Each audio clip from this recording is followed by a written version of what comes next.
I'm Jamie. I'm Caroline. Very nice to meet you. Please have a seat. Nice to meet you as well. How are you doing today? Oh, doing fine, Can you find the location okay? I did. I looked it up on my map and my GPS.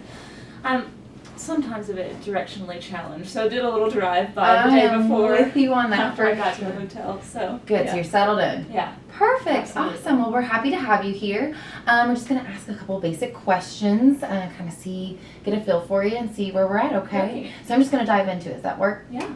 All right, so tell me about your first job and what skills you learned there. And I mean, we've all had a terrible first job or some, terrible Right. experiences with the Terrible first job. experiences in the Yeah, first so job. tell me what you learned, what was it, and kind of just things that you've held on to that, you learned over time and have kept with you over the Okay, years. great. I can do a lot with that. So my first job I got when I was 16, and it is a family-owned restaurant, and they have about 6 locations now in the Middle Tennessee area. It's called Jonathan's Grill, and it's an upper-scale sports bar and grill. So it's not Buffalo Wild Wings, but it's not anything swanky. It's kind of somewhere in the middle, a good solid place. So I applied there while they were actually still under construction. Oh, So I was a little nervous just because, they weren't grounded, and, it wasn't this establishment you walked into and everything was up and running. So it was definitely an experiment on both ends.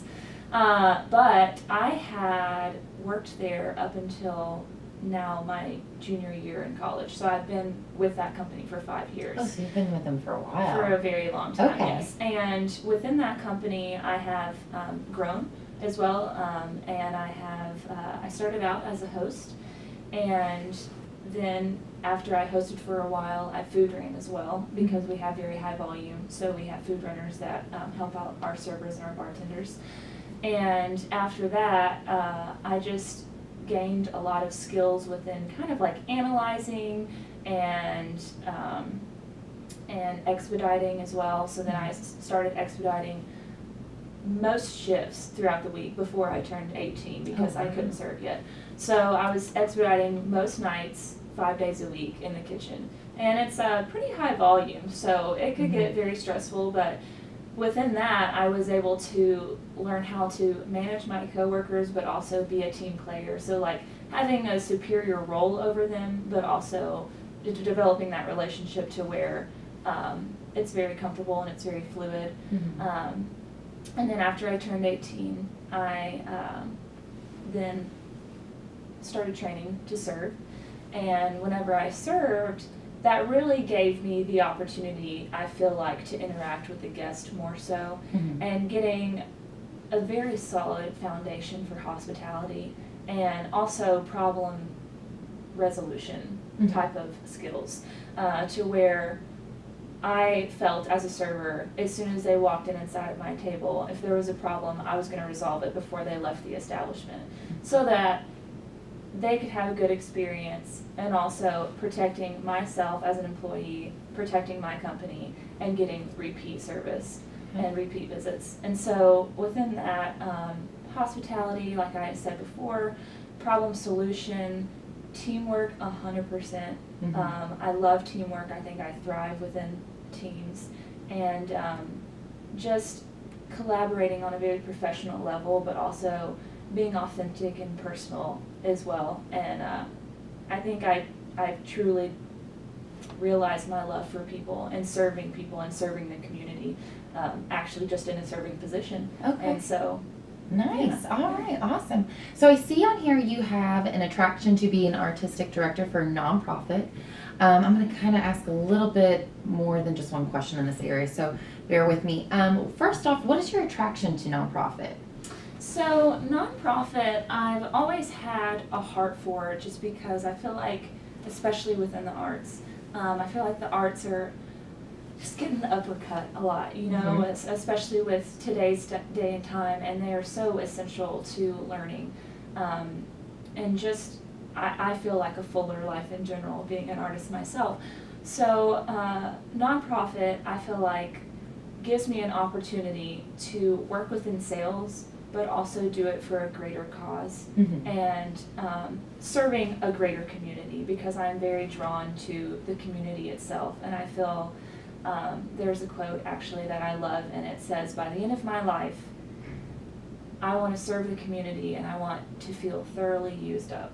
And that's really my outlook and my vision, is because I feel that I'm called to serve my community, to Mhm. make a change, and to just grow within that community and serve the needs of the community. Okay.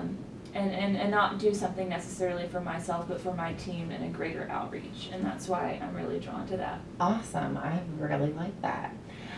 So we're kind of going to get into maybe a little bit of nitty gritty stuff, but explain to me a conflict you had with, whether it be a previous manager or a coworker, school, student, teacher.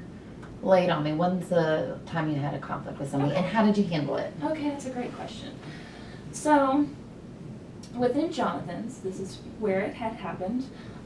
There was, over the 5 years, there's definitely been turnover, and it's a restaurant industry, so that is something that is expected, and it's not always a long-term professional job for someone, so it's expected that there's turnover. So, there was a time, probably in my 3rd year that I was working there, and I was serving at that point, and new management came in, and they were in need of like assistant managers, shift managers, and they didn't necessarily feel at that time, because it was kind of a crunch time. It was during like March Madness, you know, like Oh, a really wow. busy time. So Mhm. it wasn't really an ideal time to bring in all new management to, you know, train from the ground up. Mhm. So they were like, okay, we're in a crunch, we're in a bind. These few bartenders, cocktails, like the higher ups within our restaurant, they seem qualified. Let's just train them, because they know, you know, this half of the restaurant, it'll be much easier to train them on the other half, rather than, you know, like I said, the fundamentals of it. Mhm. So, one of my soon-to-be supervisor at the time, she was very young as well, and so whenever she jumped into it, she, I feel, took her power and just kind of used it in a way that negatively affected the other team members, Mhm. to where it wasn't uplifting our team and our servers and our food runners and everything, and our host, to where it just at times would create a hostile environment. And so a lot of younger servers and younger staff, or people that maybe hadn't have been there as long as I have, kind of looked to me, especially on shifts that I was working, just kind of like, for a, how do you handle this? How do you respond to it? And I've grown up always like, you give respect when you receive respect, and vice versa. So it's like, no matter what, she's your authority, and you be respectful, and there's ways of approaching things respectfully. And so there were just, you know, just a handful of times to where I think she was kind of adjusting to her new position, and where she had to jump from being a bartender to now being in a management, like supervisor, authoritative position, to where justifiably so she's figuring her grounds and where she stands. And so it really helped to be able to respect her in that way, and kind of figure that out as, you know, her staff on some shifts, and also her coworker on other shifts. Mhm. So developing that.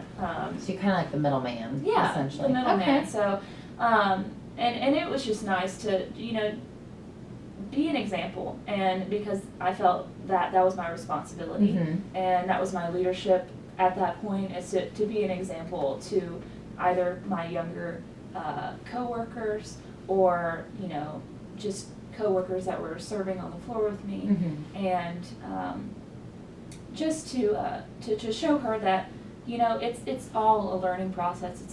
It's all has moving parts, and we're figuring out together. And eventually, she really did. She grounded, and she learned from her other management, and, you know, she can also take feedback and intuition, as well as like how her team is responding, and so it really worked out, and it was fine after that. But That's great. Okay, awesome. So got a little conflict resolution, like you mentioned earlier, problem and, resolution skills. I like that.